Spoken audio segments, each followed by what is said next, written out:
The smell of warm apples with fall spices is so inviting. Hi, I'm Jill. Sit back and relax as I show you how to make the best and easiest apple crisp right in your Instant Pot or pressure cooker. But first, hit that subscribe button to get all my latest videos.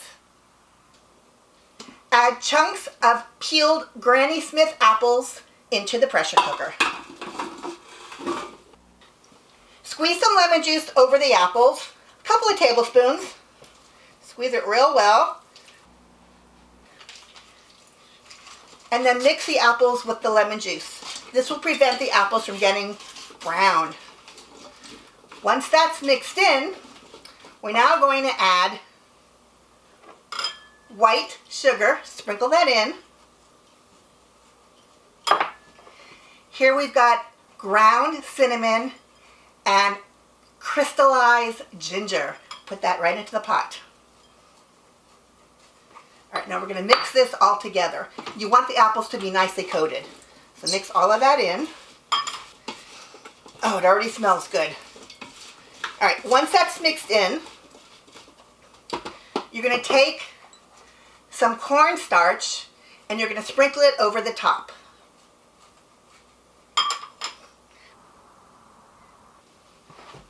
All right. Now we're going to make the topping. So here I've got some flour. You're going to add Bisquick baking mix to the flour. Just mix that in with a fork. I've got some light brown sugar. Mix that in as well.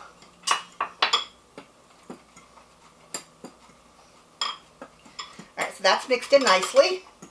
Now we're going to add in a little bit more sugar and mix that.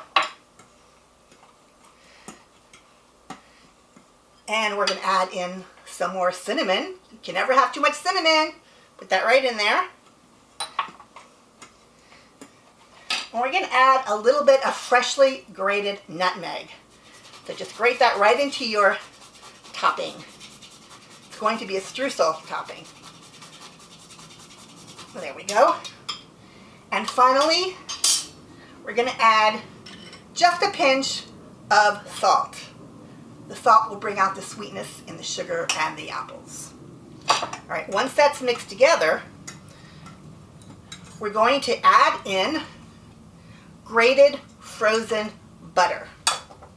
All right.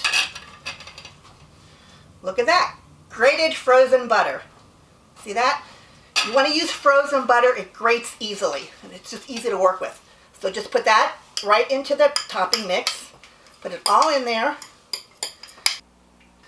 Use a fork. You don't want it to combine real thick so you have clumps. You're just going to mix it together so it will look like it's crumbles or crumbs.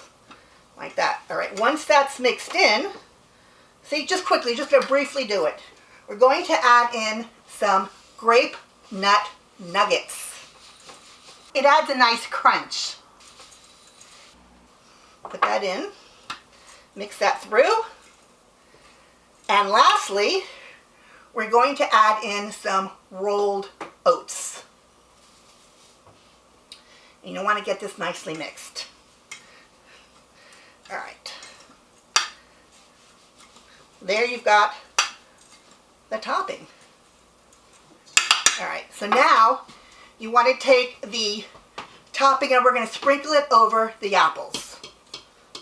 Just like that. You want to do that evenly. So, a crisp, a crumble, and a cobbler all walked into the bar. No, I'm just kidding. They're all fruit desserts which have a butter, flour, and sugar streusel topping. And here's the differences. A crisp often contains rolled oats and it crisps up during baking. A crumble doesn't usually have rolled oats in it and it may contain nuts. It's also a bit thicker and denser than the crisp. And lastly, a cobbler again uses the same streusel type of topping, but it's more of a batter or like a biscuit dough, and it gets dropped over the top. So therefore your topping, the crust topping is much denser. All right, so once you've got that all in, mix a lot. Thank you, Ed. There we go. So now we're going to take your lid. There you go. You're going to lock your pressure valve to sealing, and we're going to set the pressure cook button for 5 minutes at high pressure. So that all the pressure has been released and it smells wonderful in here. I'm going to open up the lid. Oh my gosh, this looks and smells so delicious. Now, if you want to brown and crisp up the top a bit, you can use your Milthy crisp lid and just put it on there and crisp it up for a little bit, but I can't wait. So I'm going to take a scoop. Oh, it looks so fabulous. Oh my gosh. I'm going to have a scoop too.